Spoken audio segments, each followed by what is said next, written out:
우리가 무엇을 감사한다고 하는 것, 그것은 환경이나 여건에 따른 것이 아니고 깨달음에 따른 것이다 라고 할 수 있습니다. 여러분 어떻게 생각하십니까? 감사가 환경이나 여건에서 나오는 것입니까? 아니면 어떤 느낌과 깨달음에서 나오는 것입니까? 자, 한번 생각해 보세요. 누군가가 내게 선물을 줬습니다. 감사하죠? 근데 선물이 별거 아니에요. 그러니까는 별거 아니네 뭐. 감사할 것도 없네. 그렇게 되는 거죠. 그런데 참 좋은 걸 줬습니다. 그러면 어떻게 생각합니까? 야, 이거 참 좋네. 너무 감사하네. 그렇게 깨닫는 거예요. 느끼는 거예요. 그래서 감사가 나오는 거예요. 근데 다시 또 선물을 받았는데 처음에 별거 아니에요. 이 별것도 아니네. 말은 감사하다고 했지만 뭐 감사도 별로 할 게 없네. 그랬는데 며칠 지나면서 보니까 야, 이게 보통 게 아니에요. 굉장히 귀한 거예요. 그럼 어떻게 생각합니까? 내가 미처 몰라서 별로 감사하지 않았던 것, 야, 안 되겠네. 가서 너무너무 감사하다고 해야 되겠다. 그렇게 깨닫게 되는 거죠. 그럼요. 감사라고 하는 것은 환경이나 여건보다도 오히려 깨달음과 느낌에서 나온다고 하는 것입니다. 누가복음 17장에 보면은 10명의 나병 환자들이 있었지 않습니까? 예수님께서 그들을 다 고쳐주셨어요. 그런데 감사함을 깨달은 자는 한 명밖에 없었죠. 나머지 9명은 그런 깨달음이 느낌이 없었습니다. 그러니까 다 각각 자기 갈 길로 가고 말았다고 하는 것입니다. 감사는 깨달음에 따라서 달라지는 것입니다. 많이 깨달으면 많이 감사하고요, 적게 깨달으면 적게 감사하고, 깨닫지 못하는 자는 감사하지 않는 것입니다. 똑같은 일을 겪었는데도 불구하고 크게 감사하는 자가 있다. 왜 그렇습니까? 크게 깨달았기 때문입니다. 똑같은 일인데 감사하지 않는 자는 그저 그렇게 생각하고 마는 것이죠. 영국의 기독교 작가 C.S. 루이스는 그래서 이렇게 말했습니다. 하나님께 감사하지 못하는 사람은 곧 현실에 대한 느낌, 깨달음이 없는 사람이고, 감사하는 현실을 예민하게 느끼는 것으로서 하나님을 더 많이 누리게 한다라고 했습니다.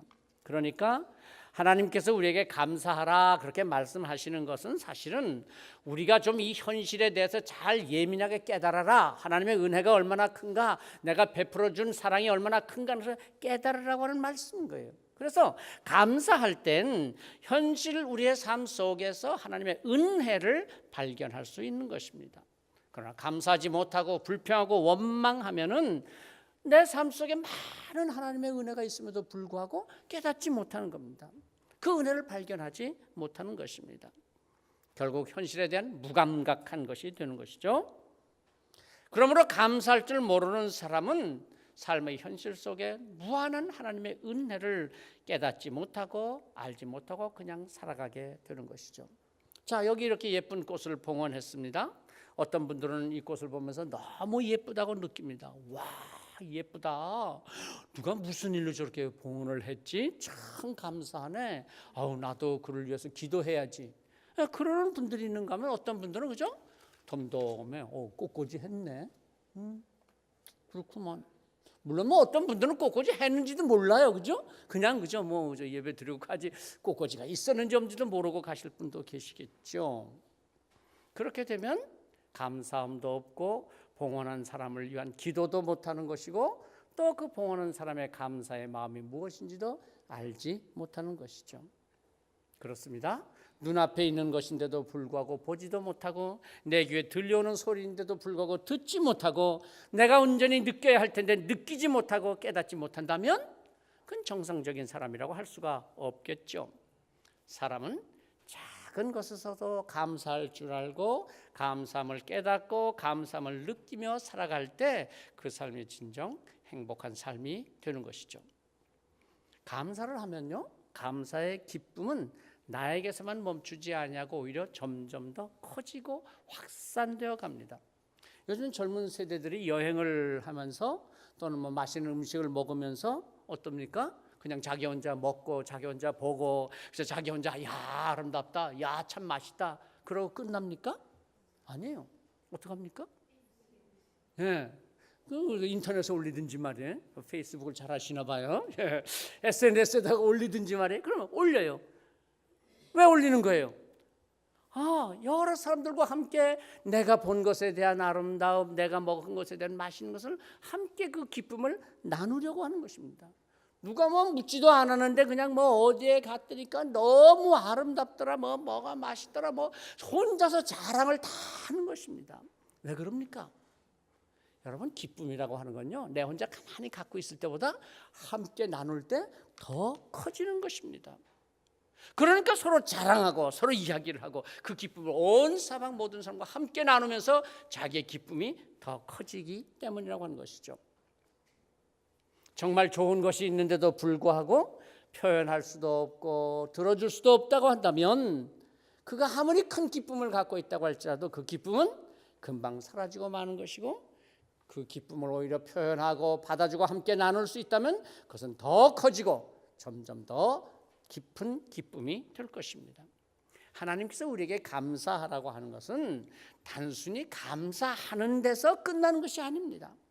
감사함을 통해서 하나님과 함께 하나님의 기쁨을 내가 함께 나누고 내가 나눈 그 기쁨을 하나님이 함께 더 큰 기쁨으로 나누어 주신다고 하는 것입니다. 그래서 그 하나님의 기쁨이 우리의 삶 속에 가득해지고 우리의 삶에서 행복을 느끼게 하시는 것이죠. 뿐만 아니라 감사라고 하는 것은요, 감사하는 사람이 어떤 사람이냐고 하는 것을 보여주게 됩니다. 그래서 성 어거스틴 그렇게 말했습니다. 사람이 무엇을 좋아하고 감사하느냐가 바로 그 사람 자신이다. 그렇죠? 감사해야 할 것을 감사하지 않는다든지 감사하지 않아야 할 것에 대해서 감사한다면 그의 삶은 불행할 수밖에 없을 것입니다. 그는 계속해서 이렇게 말합니다. 돈 때문에 일하는 사람이라면 그는 사람을 멸시하거나 착취하는 자가 될 것이고, 출세하는 것이 목표인 사람에게는 아마 가족도 돌보지 않게 될 것이고, 그래서 그의 삶은 불행한 삶이 될 것이다. 하나님이 얼마나 소중한가, 하나님께 얼마나 감사하느냐에 따라서 그는 이 세상에서 삶에서 하나님의 위치를 소중하게 귀하게 놓을 때 그의 삶이, 그 삶 속에서의 기쁨이 더욱 충족해지고 더 커질 것이다. 하나님을 가장 사랑한다면 하나님은 그의 삶 속에 가장 큰 기쁨을 주실 것이다 라고 말했습니다. 내가 무엇을 감사하고 내가 무엇을 사랑하며 사느냐가 바로 나 자신의 모습이요 나의 삶이 된다고 하는 것이죠. 보석을 사랑하는 사람은 그렇죠, 그런 사람이 되는 것이고, 쾌락을 추구하며 사는 사람은 그런 사람이 되는 겁니다. 하나님을 사랑하면 그는 하나님의 사랑, 하나님의 은혜, 하나님의 축복 속에 살아가는 사람이 될 것입니다. 그러므로 하나님께서 우리에게 감사라고 하는 것은 하나님이 자기 자신을 위해서, 하나님을 위해서 하라는 게 아닙니다. 하나님께 감사하면 하나님의 기쁨이 나의 기쁨이 되는 것이고, 하나님의 수준이 나의 수준이 하나님의 수준에까지 내가 자라가는 것입니다. 사람도 그렇지 않습니까? 누군가를 좋아하면 그 사람을 닮게 되고 그 사람의 수준으로까지 함께 이렇게 자라가지 않습니까? 하나님께서 우리에게 감사하라고 하는 것은 우리 현실 속에 주신 하나님의 그 은혜와 그 사랑과 그 큰 기쁨을 더 크게 느끼고 더 많이 누리라고 하는 거예요.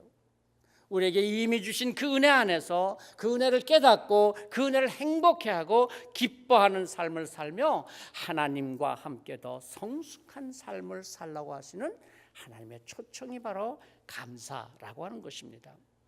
여러분, 거울을 한번 예를 들어서 볼까요? 여기 거울이 있습니다. 거기에 빛을 비추면 거울은 그 빛을 받아서 반사합니다. 그리고 그 반사된 빛은 방 안을 가득 채워서 방 안을 환하게 밝힐 것입니다.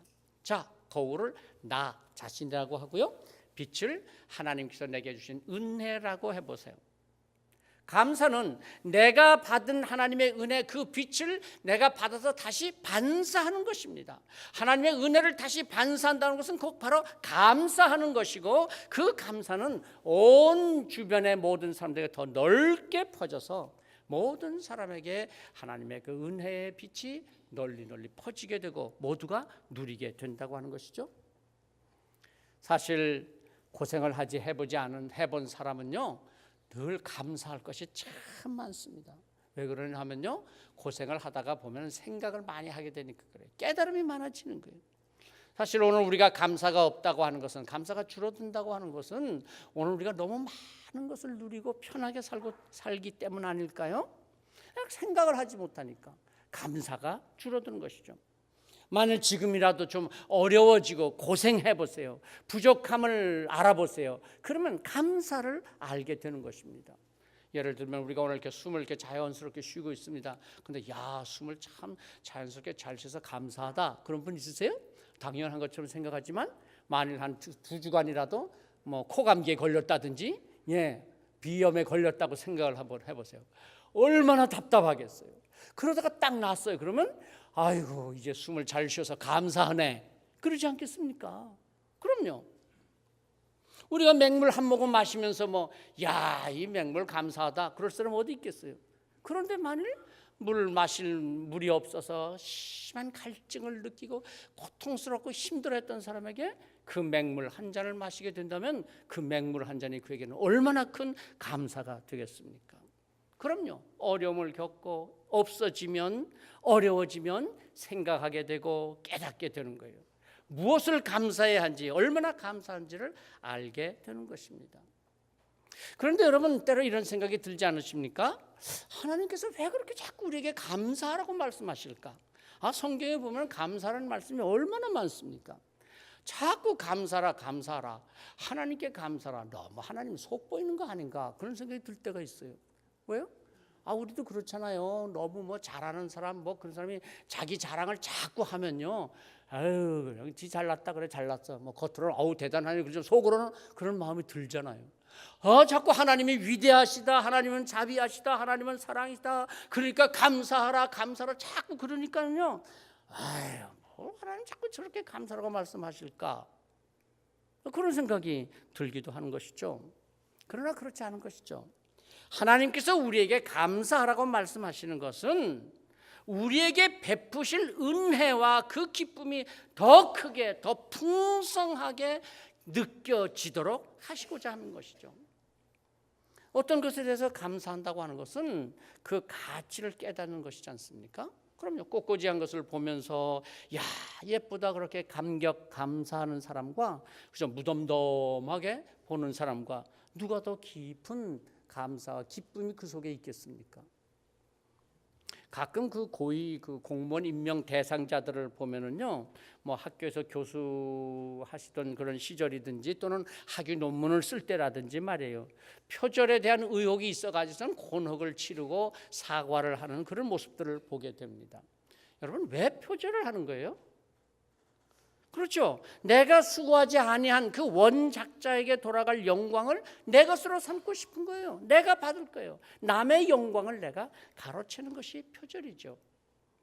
그런데 사실 오늘 우리도 그렇지 않습니까? 우리는 모두가 다 내 힘으로, 내 능력으로 살아가는 사람들이 아니지 않습니까? 하나님의 은혜로 사는 것입니다. 그런데 종종 우리는 마치 하나님의 은혜로 살면서도 내 힘으로 사는 것처럼 착각을 하는 거예요. 내게 내게 은혜를 베풀어 주신 하나님에 대해서 감사하지도 않고 하나님께 영광을 돌리지도 않아요. 내가 잘해서 하는 줄 알아요? 예를 들면 아름다운 노래를 잘합니다. 그러나 목소리를 누가 주셨습니까? 하나님이 주신 목소리를 가지고 노래 잘하면서 자기가 잘하는 줄 알아요? 이 자연 경치 얼마나 아름답습니까? 그 자연 누가 만든 작품입니까? 하나님이 지으신 작품이에요. 그런데 사진을 찍어서 그것이 마치 내 작품이라고 자랑을 합니다. 표절 아니에요? 표절이죠. 하나님의 것인데. 감사하지 않는다고 하는 것은 하나님께 돌아갈 영광과 하나님께 드려야 할 감사를 표절하는 거예요. 내가 받는 거예요. 오늘 말씀을 한번 봅니다. 다윗의 감사시죠. 다윗이 무엇을 감사합니까?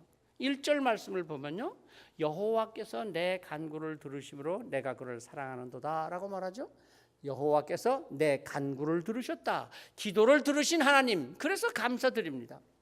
다윗이 어떤 기도를 드렸는데 하나님께서 그 기도를 들어주셨습니까? 3절입니다. 사망의 줄이 나를 두르고 수월의 고통이 내게 이름으로 내가 환난 속에 환난과 슬픔을 만났을 때. 죽음의 세력이 에워싸고 지옥의 고통에 억눌리는 듯한 일을 당한 겁니다.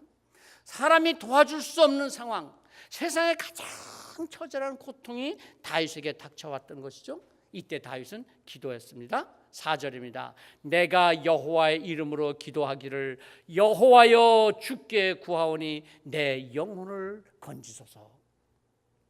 글쎄요, 다윗이 뭐 어떤 상황인지는 구체적으로 나와 있지는 않지만은 예를 들면 뭐 질병으로 인해서 건강이 상하고 죽음의 문턱에 이르렀다든지, 또는 사울 왕의 추격으로 도망을 치다가 정말 위기 상황을 만나서 절망하는 자리에 이르렀다든지, 또는 압살롬의 반역으로 인해서 말이에요 도망치는 어떤 길이었든지 말이에요, 그의 삶 가운데 처절한 절망의 자리에 빠져 있는 것입니다.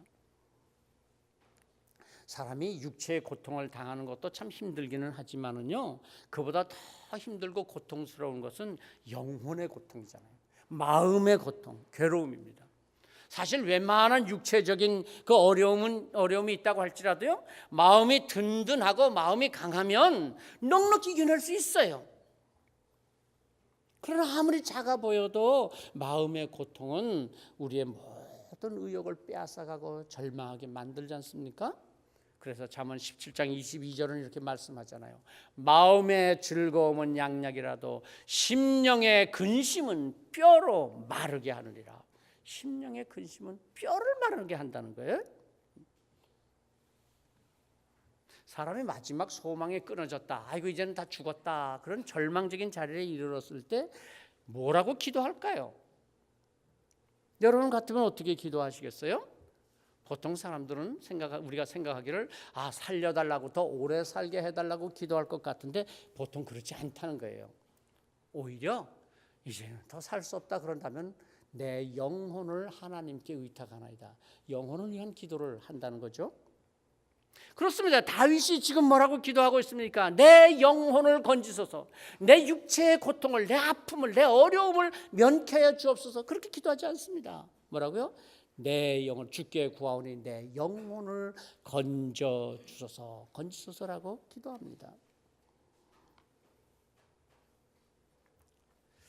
마치 예수님께서 십자가상에서 아버지 내 영혼을 아버지의 손에 의탁하나이다 그렇게 기도하신 것처럼 다윗의 마지막 기도도 역시 내 영혼을 건지소서라는 기도입니다. 여러분 이런 기도를 드려보신 적이 있으세요? 하나님 나 이제 살 만큼 살았습니다. 더 이상 살고 싶은 원도 없습니다. 이제 차라리 나를 불러주세요. 너무 힘들고 절망스러웠어요. 다만 하나님, 내 영혼이 하나님 앞에 두려움 없이 설 수 있게 해주세요. 다윗은 바로 이렇게 기도했던 것입니다. 왜 그럴까요? 사실요, 우리 생각에는 사람이 좀 오래 살면요, 더 훌륭해지고 더 영적으로 성숙하고 하나님의 일도 더 많이 할 것 같지만요, 그렇지 않아요. 오히려 나이가 많아지고요, 살 만큼 살고 그러면요, 오히려 더 완고해지는 것 같아요. 내가 앞으로 더 많이 살아서 하나님의 일도 더 많이 하겠다. 오히려 점점 더 자기 자신을 위해서 일하게 되고요, 자기 하고 싶은 거 더 많이 하는 것 같아요. 점점 나이가 들수록 자기 중심적이 되고요, 별것도 아닌 그런 것에 자꾸 집착을 하고요, 하나님 앞에서도 마음을 좀 넓게 갖지 못하고 점점 마음이 좁아져요. 그래서 우리가 나이가 들수록 어쩌면 다윗과 같은 이 기도가 필요합니다. 주여 내 영혼을 지켜주소서.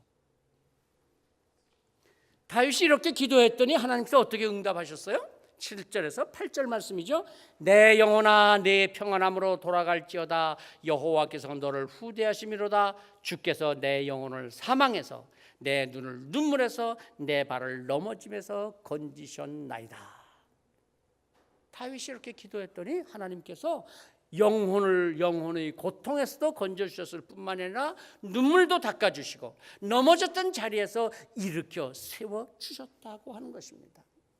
물론 다윗은요, 이미 하나님의 은혜로 자신이 산다고 고백했겠죠. 또 그렇게 살고 있었겠죠.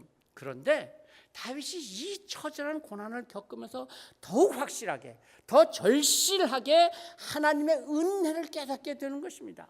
이제는 내 힘으로 사는 것이 아니라 하나님의 은혜로 산다고 하는 것을 깨달았습니다. 그러면서 그가 발견한 것이 있잖아요. 12절이 뭡니까? 내게 주신 모든 은혜를 내가 여호와께 무엇으로 보답할까? 내가 무엇으로 내게 주신 하나님의 은혜를 보답할까? 어쩌면 다윗은 지금까지도 하나님의 은혜에 감사합니다, 그렇게 말은 했겠죠. 그런데 여전히 그는 자기 자신을 위해서 살았던 거예요. 자기의 유익을 위해서 살았던 거예요. 하나님께 올려야 할 영광을 제대로 올려드리지 못했던 거예요. 자기 편하고 자기 좋아하는 것을 따라서 살았던 것이죠. 그런데 이렇게 죽음의 위기, 지옥과 같은 고통을 겪으면서 비로소 생각했습니다. 이제 내가 남은 인생을 어떻게 살 것인가? 하나님의 은혜로 살아야지. 그래서 내게 주신 하나님의 그 모든 은혜, 내가 그것에 무엇으로 보답할까? 감사하며 살리라. 그렇게 생각하는 겁니다. 9절 말씀 보세요. 내가 생명이 있는 땅에서 여호와 앞에 행하리로다. 이게 무슨 말인 것 같습니까? 다윗의 깨달음이죠. 내가 생명이 있는 땅에서 여호와 앞에 행하리로다. 다시 말하면 내가 살아서, 생명이 있어서 살아서 이 땅 위에서 내가 여호와 앞에서 해야 할 일이 있다, 그런 고백이에요. 지금까지는 내가 나를 위해서 살아온 인생이었다면 이제 하나님께서 내게 주신 이 남은 생애는 하나님께서 내게 주신 인생이니 하나님을 위해서 살라고, 진정 의미 있는 삶을 살라고 나를 그 지옥과 같은 고통에서, 그 위기의 상황에서 나를 건져주셨다는 것입니다. 그는 아마 들었을 겁니다. 생생하게. 너 다윗아, 너는 아직 살아서 이 땅에서 나를 위해서 해야 할 일이 있다, 그러시는 하나님의 음성을 들은 것입니다. 그래서 다윗은 다짐하지 않습니까? 13절 14절입니다. 내가 구원의 잔을 들고 여호와의 이름을 부르며 여호와의 모든 백성 앞에서 나의 서원을 여호와께 갚으리로다. 이제 다윗은 감격과 감사함으로 하나님을 찬송하며 하나님 앞에서의 서원한 것을 갚으며 살겠다고 고백합니다. 사실 사람은요, 다급해지면 소원을 잘해, 약속을 잘해요. 그죠? 왜 그렇습니까? 고난이 닥치면은요, 다짐하고 약속할 수밖에 없는 거예요. 우리도 그러잖아요. 하나님, 이번 일만 잘 넘어간다면, 그죠? 이번 한 번만 살려주신다면 뭐 제가 잘 하겠습니다. 꼭 지키겠습니다. 그런데 웬걸요? 조금만 나아지면은 뭐, 그죠? 그 고난의 시간이 정말 지나면은요, 다 그 약속했던 거, 다짐했던 거 다 덮어둬요. 다 덮어둬. 사람이 왜 고난을 맞으면, 어려움을 당하면 그렇게 자꾸 약속하고 다짐을 할까요? 그럼요, 생각을 하거든요. 깨닫게 되거든요. 내가 인생을 어떻게 살아야 하나? 그동안 살아온 내 삶이 어떠했는지. 그래서 그때는 자기가 마땅히 해야 할 바가 무엇인지 그걸 다짐하게 되는 거예요. 하나님 앞에서 약속을 하게 되는 거예요. 그래서 그 약속한 대로, 다짐한 대로만 산다면 그의 삶은 하나님의 축복을 받은 인생이 될 거예요. 그런데 그때가 지나면 안 그렇다니까요. 그 약속을 저버리고 다짐했던 거 다 잊어버리고 자기 좋은 대로, 편한 대로 그렇게 사는 거예요. 그러니까 또다시 그 삶이 어려움에 빠지게 되는 것이죠. 다윗은 말합니다. 내가 고난 중에 약속했던 것, 나의 서원을 여호와 앞에 갚으리로다. 근데요, 은밀한 곳에서 갚는다 그랬어요? 아무도 모르게 갚겠다 그랬어요? 아니요, 모든 백성들 앞에서 드러나게, 누가 보든지 확실하게 갚으리로다. 하나님의 은혜에 보답하며 살겠습니다. 그래서 17절 18절을 이렇게 말하지 않습니까? 내가 이제 감사제를 드리고 여호와의 이름을 부르리다. 내가 여호와께 소원한 것을 뭐라고요? 모든 백성이 보는 앞에서 내가 지키리이다. 그런데요, 우리도 그런 다짐하잖아요, 그죠? 그런데요, 우리는요, 하나님 앞에서 뭐 하나님 보시기에 뭐 내가 이렇게 사람 보는데도 그렇게 안 해, 그죠? 제가 목회를 하면서 보니까 뭐 어려울 때 별별 다짐 다 하셔도요, 목사가 봐도 그렇게 안 하더라니까요, 글쎄. 그게 우리의 모습이죠. 그런데 다윗 보세요. 19절에 마지막, 예루살렘아 내 한가운데서 곧 여호와의 성전 뜰에서 지키리로다. 할렐루야.